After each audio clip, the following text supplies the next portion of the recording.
Donc, aujourd'hui, Geshe-la va enseigner,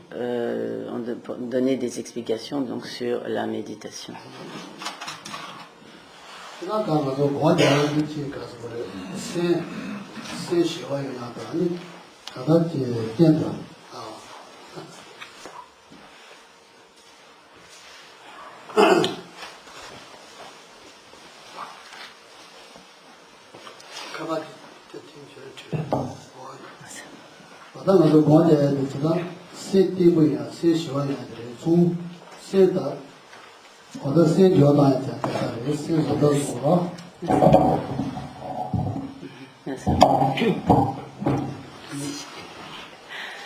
Donc, de manière générale, la pratique de la méditation a pour but d'amener donc la paix, la pacification et la stabilisation de notre esprit et également donc de nous amener à pouvoir contrôler notre esprit.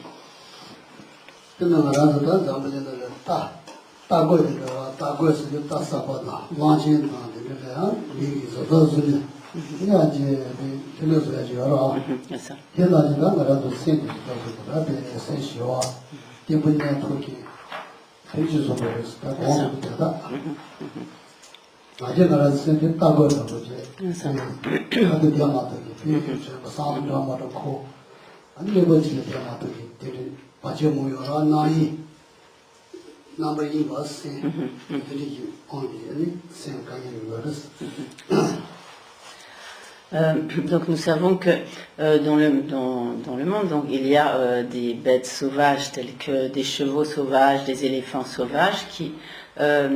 peuvent être domptés, que les êtres humains peuvent dompter, vraiment apprivoiser et du coup les amener, donc les maîtriser et les amener donc sous contrôle. Et en fait, notre esprit est semblable à ces chevaux ou à ces éléphants sauvages et il peut de la même manière être dompté, comme discipliné, maîtrisé. Et donc pour cela, nous devons donc agir de manière à stabiliser, pacifier notre esprit. Et donc à présent, notre esprit n'est pas du tout dompté, n'est pas du tout maîtrisé, mais il est sans cesse sous l'emprise de toutes sortes de distractions. Nous n'avons aucune maîtrise sur notre esprit et finalement toutes ces distractions de notre esprit incontrôlé nous engendrent toutes sortes d'interférences qui nous mettent continuellement en difficulté.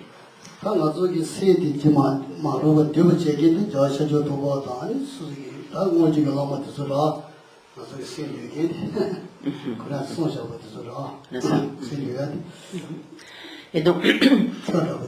là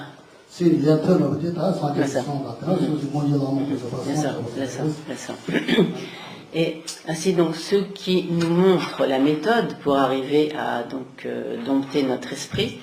c'est donc tout d'abord le Bouddha Shakyamuni et donc à partir donc du Bouddha Shakyamuni également tous les maîtres qui ont transmis ces enseignements et en particulier donc notre maître qui nous donne ces enseignements sur la manière de dompter notre esprit.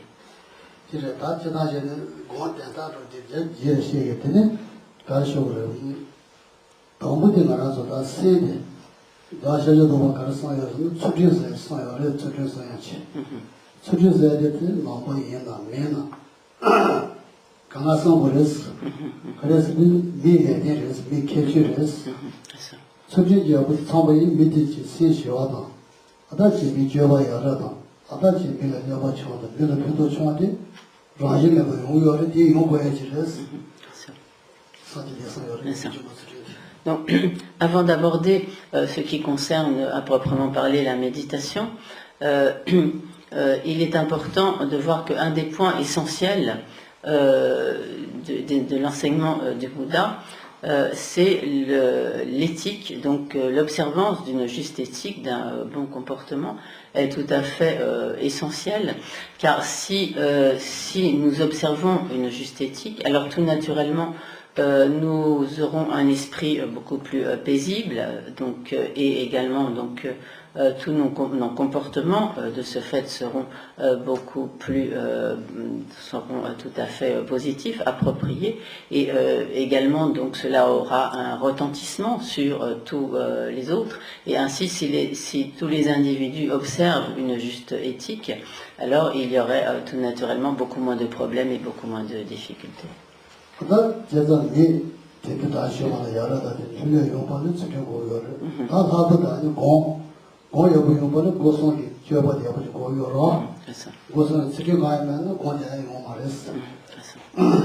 Et ainsi, donc, si l'on observe donc une juste éthique, donc tout naturellement, on sera beaucoup plus paisible et on pourra entretenir donc des relations harmonieuses. Et en outre, donc, pour pouvoir pratiquer la méditation, la base d'une juste éthique est tout à fait indispensable, car il ne peut pas y avoir de méditation si le corps, la parole et l'esprit ne sont pas comme maîtrisés en quelque sorte par une juste éthique.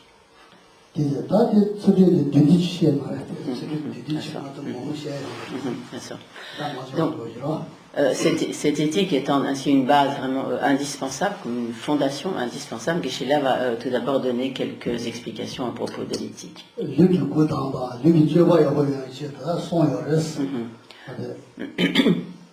Donc il y a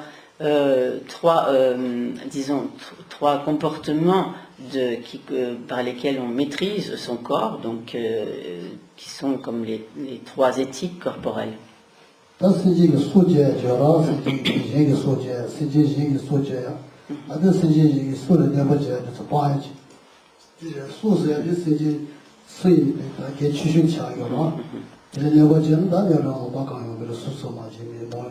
Là.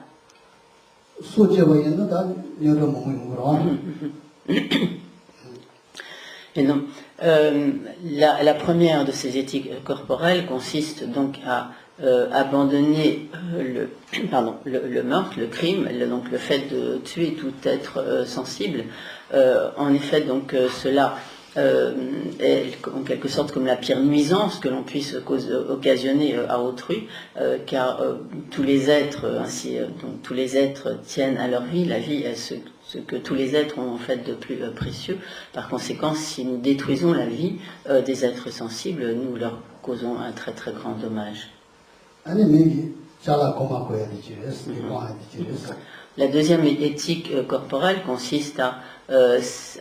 abandonner le vol, donc de s'approprier les possessions d'autrui.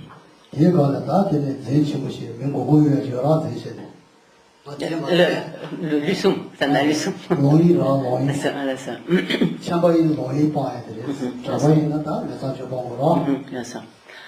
La troisième éthique corporelle consiste à s'abstenir d'inconduite sexuelle. Donc, dans le cas de personnes qui seraient moines, qui se sont compris d'une ordination monastique, cela consisterait à s'abstenir de toute relation sexuelle. Mais donc, lorsque l'on est laïque, cela consiste à s'abstenir des inconduites sexuelles.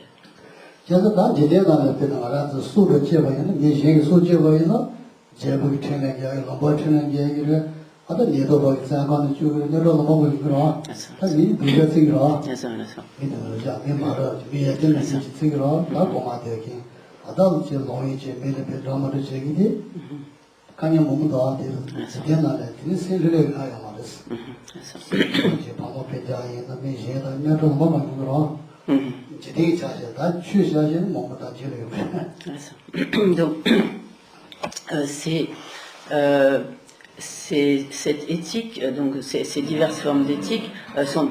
essentielles, donc non seulement du point de vue du Dharma, Geshe-la détaillera ce point ultérieurement, mais même au niveau tout à fait donc comme profane du code de conduite du monde, disons.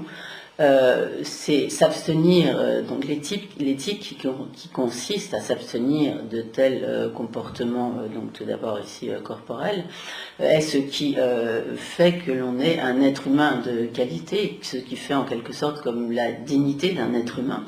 car nous savons bien que si l'on tue, donc cela est puni, non seulement puni par la loi, donc nous savons donc que cela est naturellement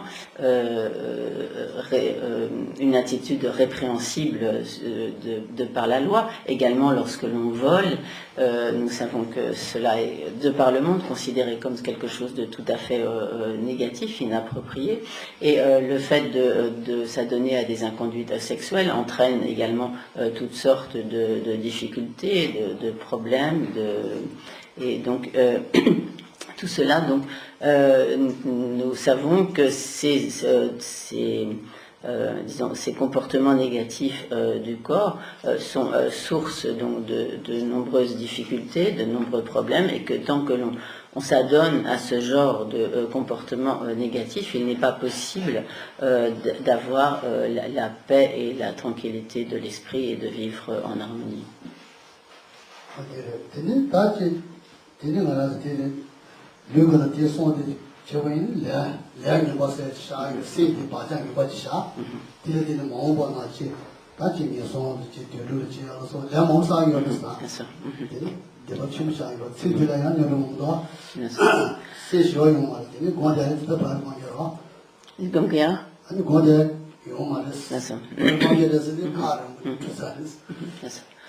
Et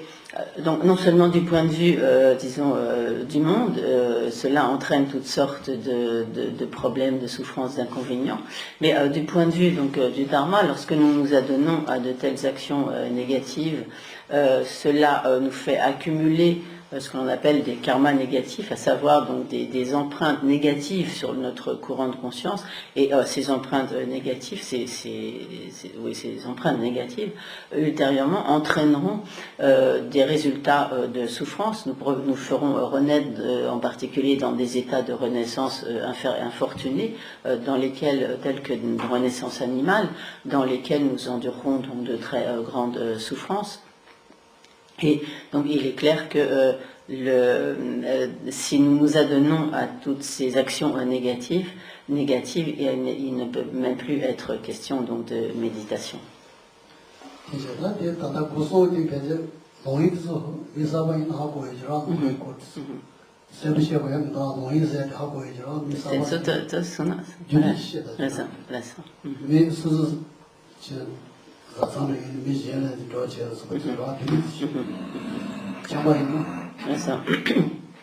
Donc à propos de ces des inconduites sexuelles, donc précisons simplement que donc principalement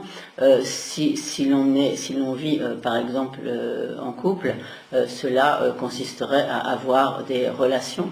hors de, donc comme extra-conjugales, ou hors de, pas forcément mariées, mais disons que des relations autres, ce que nous appelons l'adultère.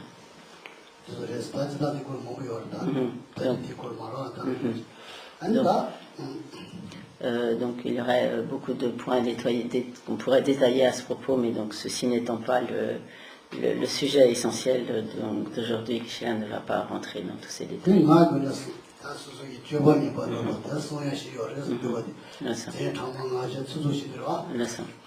Donc,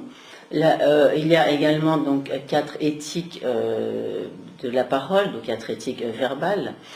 qui consistent à s'abstenir du mensonge, à s'abstenir des paroles qui sèment la discorde ou qui entretiennent donc la discorde, la mésentente,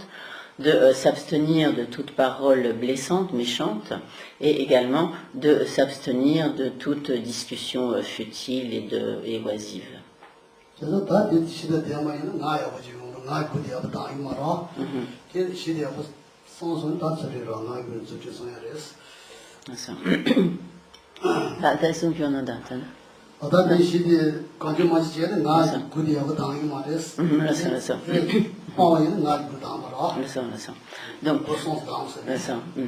Donc si l'on se laisse aller à toutes ces actions de la parole, donc telles que donc le mensonge, les paroles qui sèment la discorde, les paroles méchantes et les propos futiles, tout ça, et donc il est clair que l'on ne pourra pas avoir la maîtrise de sa parole. Et cela également créera toutes sortes de difficultés, et sur une telle base, nous ne pourrons pas nous appliquer à la méditation.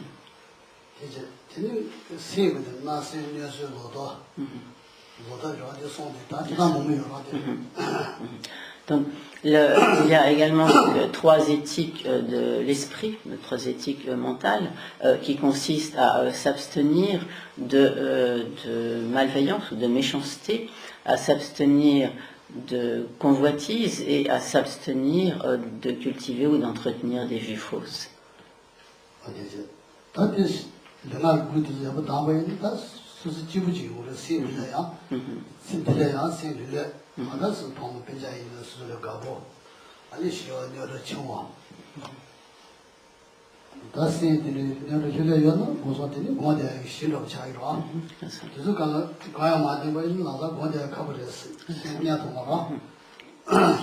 Donc, si nous nous appliquons à l'observance de ces éthiques, en particulier donc, de l'éthique corporelle et de l'éthique verbale qui ont été énoncées, donc tout naturellement, notre esprit sera beaucoup plus paisible, beaucoup plus pacifié. Nous serons naturellement beaucoup plus heureux, beaucoup plus joyeux dans cette vie. Nous aurons aisément des relations harmonieuses avec notre entourage. Et donc sur cette base, nous pourrons effectivement nous appliquer à la méditation avec toutes les chances que la méditation puisse être fructueuse. Mais si donc nous avons des comportements physiques et verbaux complètement incontrôlés, alors sur cette base totalement instable, il n'est pas possible de s'appliquer de manière fructueuse à la méditation.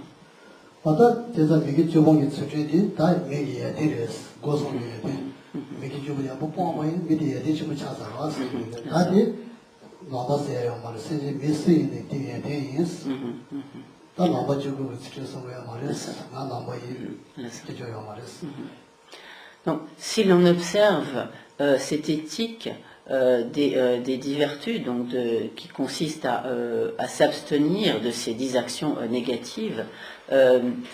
indépendamment de toute appartenance, par exemple à une religion, ou indépendamment donc d'être un bouddhiste, cela fera de ceux qui observent cette éthique des personnes vraiment de qualité, des personnes vraiment dignes, cela fera comme leur dignité d'être humain, cela fera vraiment de telles personnes, vraiment des personnes de qualité, même indépendamment du dharma, même d'un point de vue tout à fait profane et mondain. Ce sont les personnes qui observent de telles éthiques sont les personnes qu'on considère comme des personnes respectables, des personnes de qualité.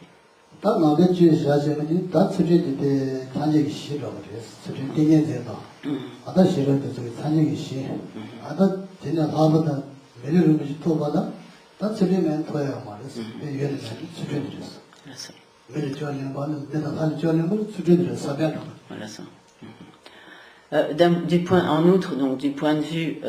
des enseignements bouddhistes, cette observance d'une juste éthique, et donc de cette éthique de l'observance des 10 vertus, est tout à fait indispensable. C'est une base extrêmement, une base vraiment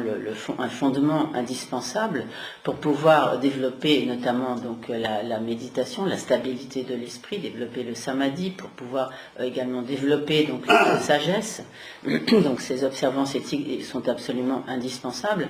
En outre, donc, si nous voulons obtenir à nouveau une précieuse renaissance humaine, alors ce fondement de l'éthique est absolument indispensable.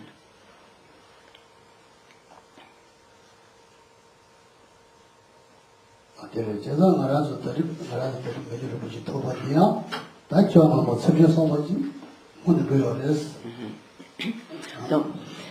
ainsi, le fait qu'à présent nous ayons obtenu une précieuse existence humaine, cela est le signe, comme disons, indéniable du fait que dans notre vie passée, nous nous sommes appliqués à des observances éthiques.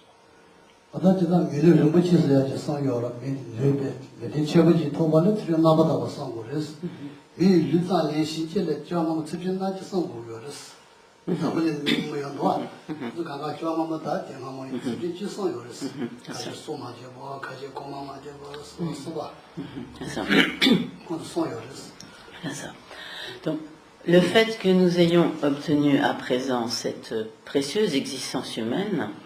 révèle en fait que dans le passé, nous nous sommes appliqués à une éthique donc parfaitement pure.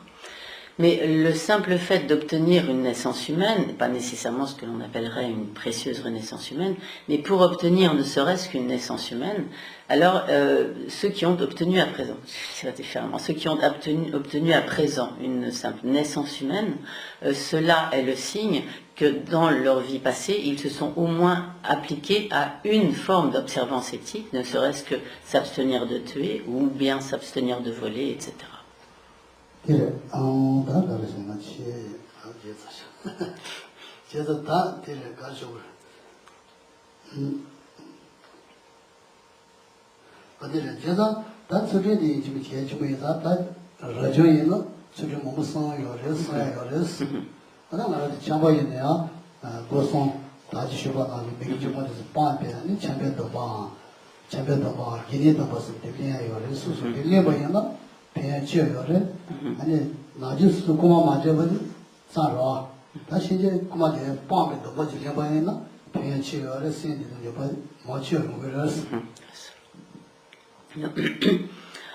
Donc, ces observances éthiques donc, sont extrêmement importantes. Donc, si quelqu'un prend les vœux monastiques, alors il y a un certain nombre d'engagements à observer, donc toute l'éthique donc des vœux engagements monastiques. Mais même lorsque nous, en tant que laïcs, nous tirerons déjà un très grand bénéfice de l'observance donc de ces 10 vertus, donc qui consistent à s'abstenir des actions négatives qui ont été énoncées. Mais en outre, si en outre nous prenons des vœux de fidèles laïcs, ce qu'on appelle les vœux d'Upasaka, en prenant vraiment l'engagement de nous abstenir de certaines formes d'actes négatifs, par cela, nous accumulerons un potentiel positif encore plus puissant que par le simple fait de nous abstenir de ces actions négatives. Par exemple, donc si nous nous abstenons simplement de tuer, cela aura effectivement nous permet d'accumuler des empreintes positives, un potentiel positif. Mais si nous prenons vraiment formellement le vœu de nous abstenir de tuer, cela déposera sur notre courant de conscience une empreinte encore beaucoup plus puissante, une empreinte positive encore plus puissante.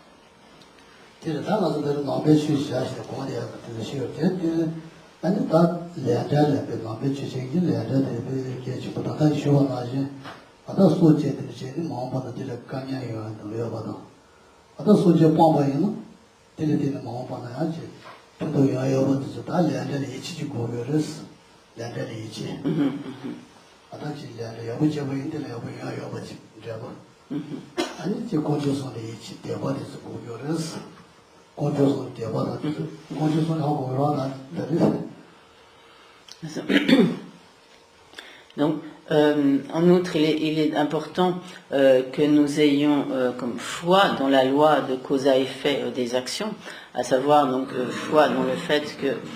les actions favorables, donc les observances éthiques, entraînent des résultats karmiques, donc des résultats positifs, et que les actions négatives entraînent donc des résultats négatifs. Et de plus, il est important aussi de développer la foi dans les 3 joyaux, à savoir donc la foi dans le Bouddha, le Dharma et la Sangha.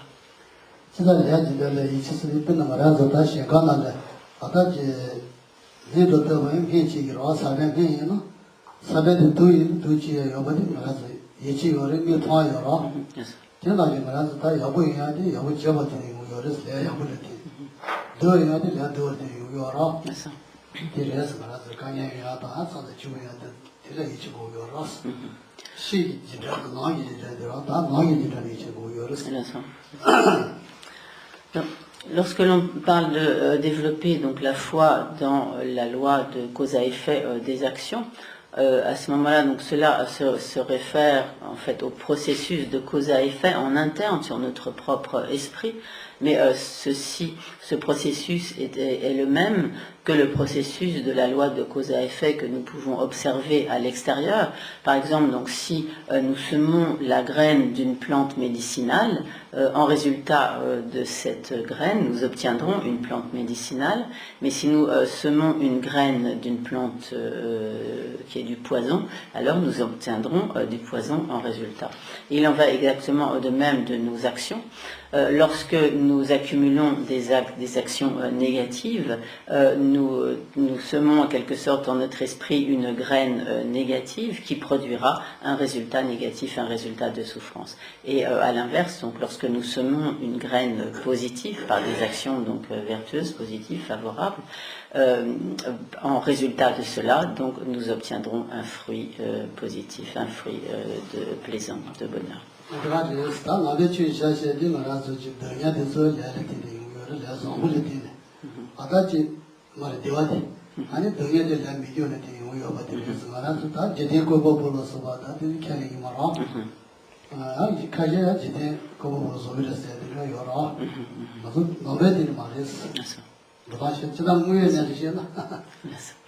Donc, ainsi, donc, toutes nos expériences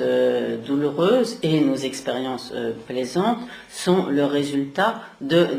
nos propres empreintes karmiques, le résultat donc, de ces graines que nous avons en quelque sorte semées sur notre courant de conscience par nos propres actions. Donc, selon certains pensent que peut-être toutes nos expériences de souffrance et de bonheur se produisent comme par hasard, ou d'autres pensent que ces expériences proviennent comme d'un créateur, qu'elles sont comme la volonté d'un créateur, etc. Mais donc selon les enseignements bouddhistes, il n'en est pas du tout ainsi. Et toutes nos expériences, qu'il s'agit donc de nos expériences de souffrance ou de nos expériences de bonheur, elles sont respectivement le résultat de nos actions négatives et de nos actions favorables, positives.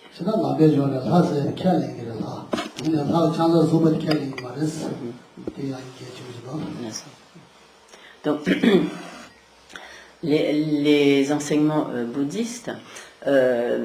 énoncent donc l'existence de formes de ce qu'on pourrait appeler comme de Dieu ou comme d'êtres célestes ou de Dieu, mais ces dieux ne sont pas du tout considérés comme des dieux créateurs.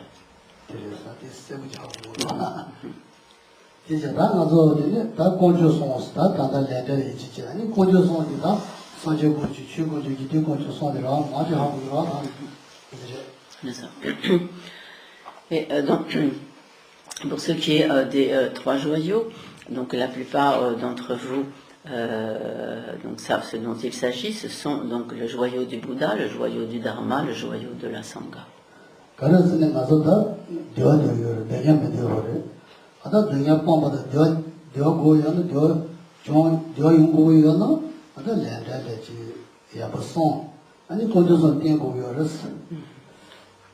Donc, nous voulons tous le bonheur et tous nous fuyons la souffrance. Mais donc, si nous voulons ainsi obtenir le bonheur et être à l'abri de la souffrance, donc d'une part, nous devons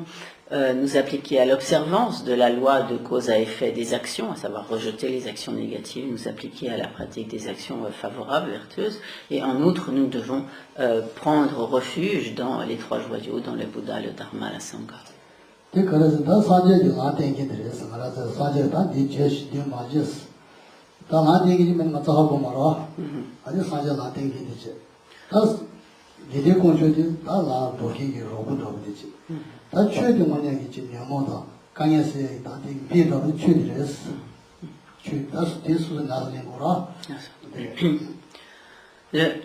Le Bouddha est celui qui nous montre le chemin, à savoir,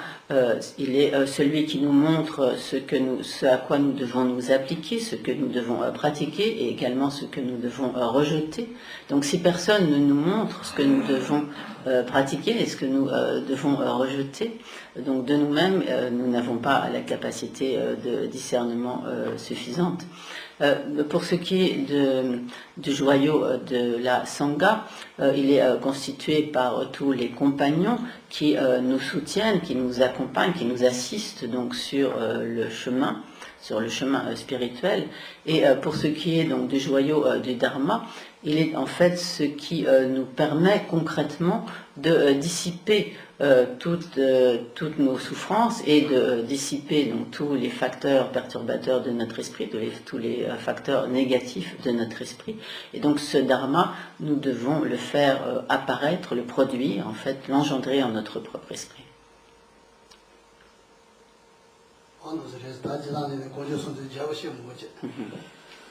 Donc cela pour donner donc une explication très succincte de ce que sont les trois joyaux.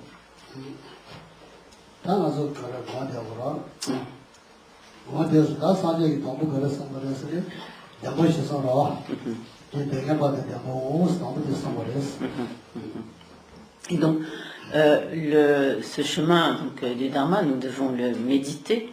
Et ce que le Bouddha a tout d'abord enseigné dans son tout premier enseignement, il a énoncé donc ceci est la noble vérité de la souffrance. Donc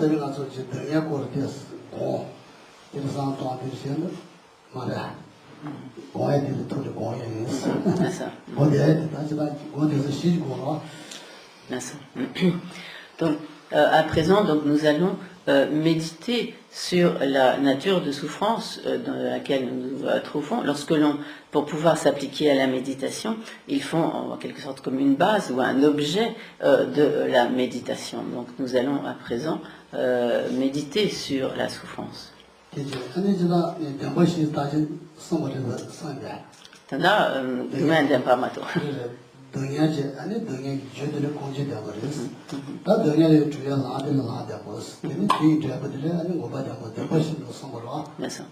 donc, ainsi le Bouddha a énoncé les quatre nobles vérités, donc,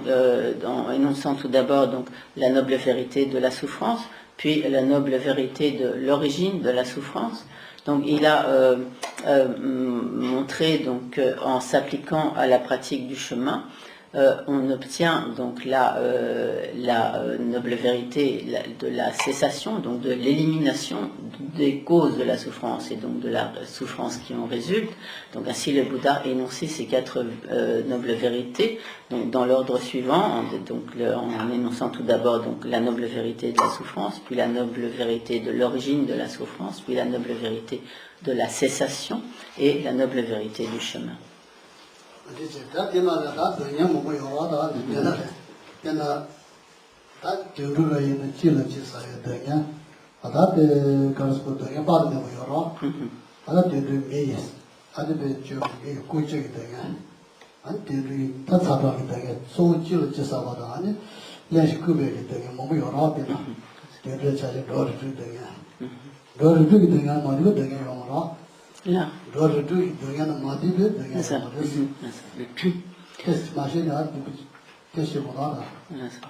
Là. Donc, il est donc, à propos de la souffrance, donc nous, par exemple, nous pouvons prendre pour exemple les souffrances du monde animal. Donc nous savons que les animaux souffrent de s'entretuer. Également, donc, ils souffrent d'une exploitation donc, tout à fait incroyable donc, par les êtres humains, etc. Donc les souffrances des animaux nous sont observables. Nous savons ce que sont également, par exemple, les souffrances des êtres humains. Et en réalité, lorsque nous considérons toutes les souffrances des 6 classes d'êtres du cycle des existences, toutes ces souffrances sont en fait infinies. Donc il n'y a pas de souffrance qui soit en dehors des souffrances qu'endurent les 6 classes d'êtres du cycle des existences.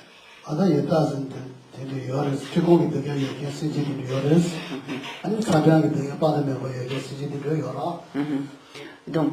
il y a ce que l'on appelle donc, les prétas, les esprits avides, qui également, donc ceux-là dans les mondes infortunés, dans les états de renaissance inférieure, ces esprits avides ou faméliques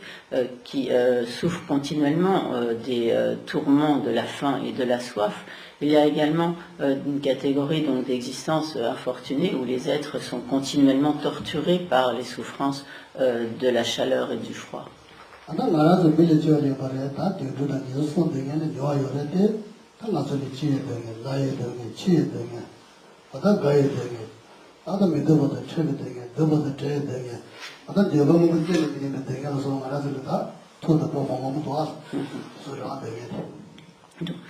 Et pour ce qui est des souffrances des êtres humains, même si en comparaison, par exemple, des souffrances du monde animal, nos souffrances humaines sont moindres, néanmoins, nous savons que nous faisons l'expérience de nombreuses souffrances en tant qu'être humain, en particulier donc les souffrances de la naissance, les souffrances de la maladie, les souffrances de la vieillesse, les souffrances de la mort, la souffrance de ne pas obtenir ce que nous voulons, même lorsque nous fournissons pour cela de nombreux efforts, la souffrance d'être confrontés à ce que nous ne voulons pas, sans possibilité de le fuir, et également donc la souffrance d'être séparés de ceux que nous aimons. Donc nous savons qu'en tant qu'être humain également, nous faisons l'expérience de très nombreuses souffrances. Là.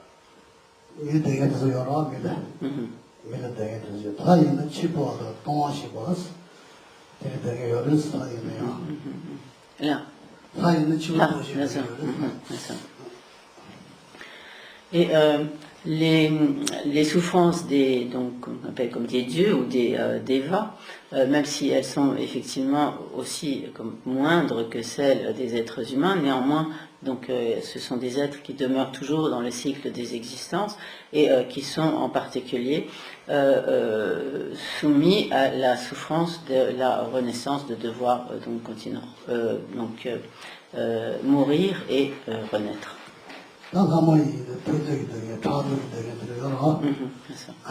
Quant au ce qu'on appelle comme les demi-dieux, donc les asuras, leur principale souffrance, c'est d'être comme rongés par la jalousie et également donc d'être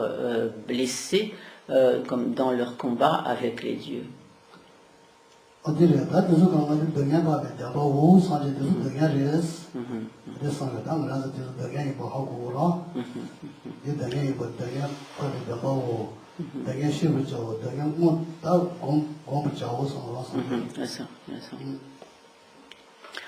Donc le Bouddha, lorsque le Bouddha a énoncé donc ceci est la noble vérité de la souffrance, c'est en référence à toutes ces formes de souffrance, donc incommensurables, qu'endurent tous les êtres du cycle des existences. Et donc le Bouddha a précisé donc également donc comme identifier identifier donc la nature de toutes ces souffrances, reconnaissez la nature de toutes ces souffrances du cycle des existences.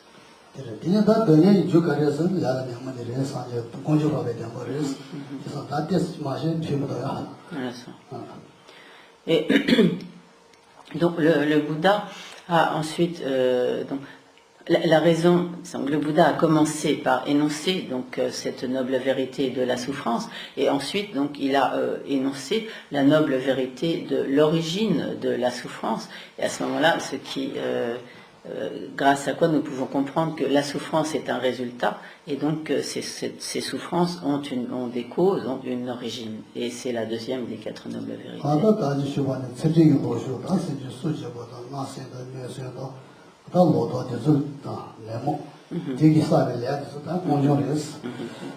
Et donc ces causes qui sont comme l'origine de la souffrance, ce sont donc tous les karmas négatifs, c'est-à-dire toutes les potentialités, toutes les empreintes négatives déposées sur notre courant de conscience par toutes nos actions négatives, et donc d'une part donc tous ces karmas, et également ce qui constitue l'origine de la souffrance, ce sont tous les facteurs perturbateurs de l'esprit sous l'emprise desquels nous accumulons tous ces karmas négatifs. Donc ces deux, ce sont le karma et les facteurs perturbateurs de l'esprit qui constituent l'origine ou les causes de la souffrance.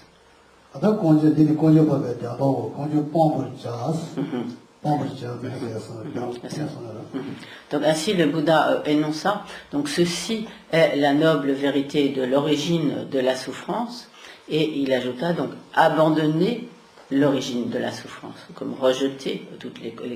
l'origine ou les causes de la souffrance.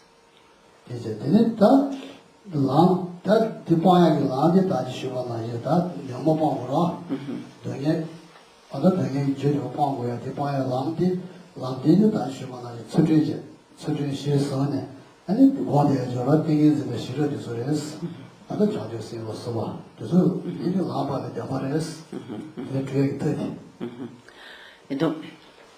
la méthode qui permet donc de se libérer donc de la souffrance et d'éliminer ainsi donc les causes de souffrance, c'est donc d'une part, c'est donc cela est constitué par toutes les pratiques du chemin et donc en particulier donc l'observance de l'éthique, le rejet des 10 actions négatives, l'observance donc des 10 vertus et sur cette base c'est également donc la pratique de la concentration, le développement du samadhi et également le développement de la sagesse, la réalisation de la sagesse et donc du développement de l'amour, de la compassion, de l'esprit d'éveil, bodhicitta, etc. Tout cela, ce sont des aspects donc du chemin qu'il est nécessaire donc de pratiquer.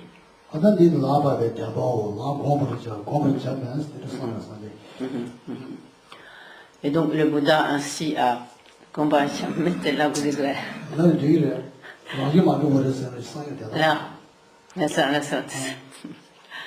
et donc le Bouddha ainsi a énoncé donc ceci est la noble vérité du chemin et méditez ou en d'autres termes comme mettez en pratique cette vérité du chemin et il a ajouté donc il n'y a comme il n'y a pas littéralement donc à méditer le chemin, faisant ainsi référence au fait que bien qu'il faille effectivement méditer le chemin, néanmoins toutes ces pratiques du chemin sont dénuées d'une existence inhérente indépendante.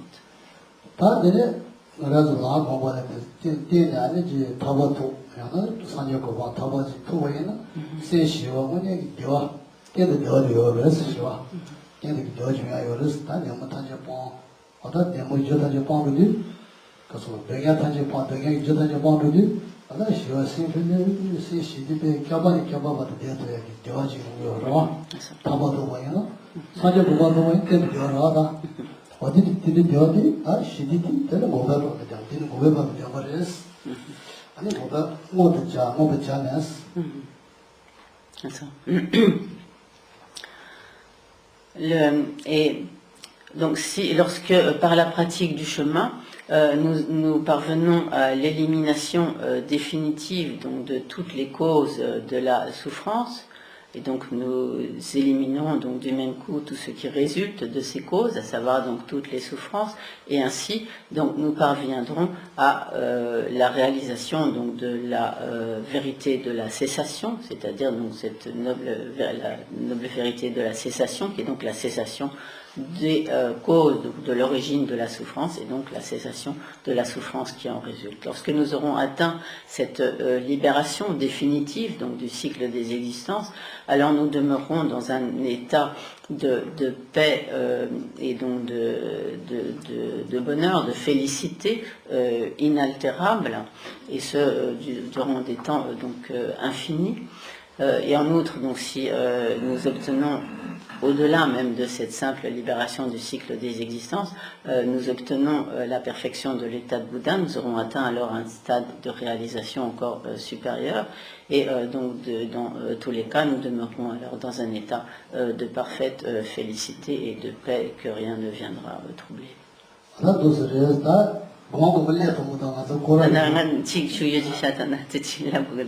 Et donc, et à propos donc de cette noble vérité de la cessation, donc le Bouddha a ainsi dit, ceci est la noble vérité de la cessation, réaliser ou comme atteignez ou réaliser cette noble vérité de la cessation, bien qu'il n'y ait rien à réaliser, faisant ainsi référence non pas au fait qu'il n'y ait pas du tout à réaliser la noble vérité de la cessation, mais faisant ainsi référence au fait que cette vérité de la cessation elle-même est dénuée d'existence en soi, d'existence inhérente, indépendante.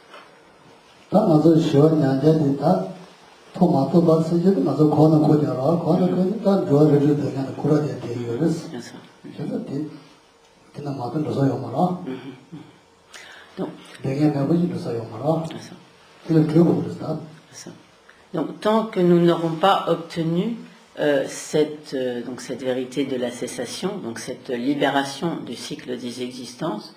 nous ne ferons que prendre continuellement des naissances dans l'une ou l'autre catégorie d'existence du cycle des existences, donc du samsara, et donc tant que nous demeurerons ainsi dans ce cycle des renaissances, nous ne pourrons pas être à l'abri de la souffrance.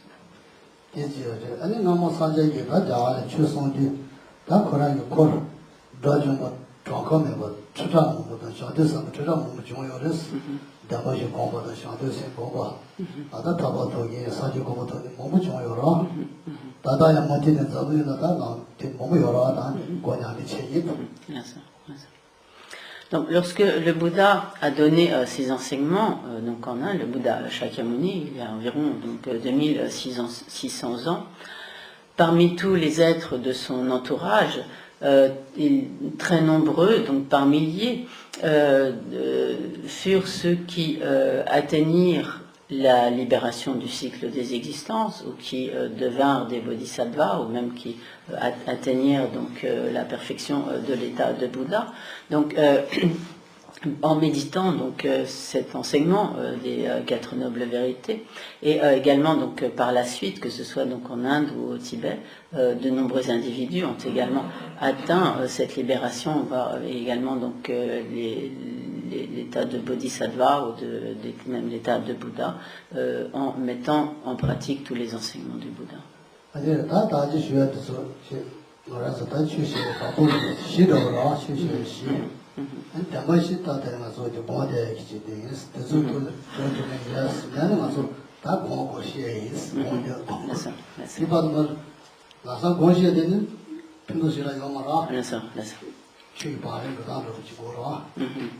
Donc, Geshe-la a donné ses explications à propos des quatre nobles vérités qui sont vraiment comme la base donc des enseignements du Bouddha, et sur laquelle il est donc très important de méditer. Et donc avant que Geshe-la donne des explications donc précises sur la méditation, vous avez peut-être des questions sur ce qui vient d'être expliqué, donc vous pouvez poser vos questions.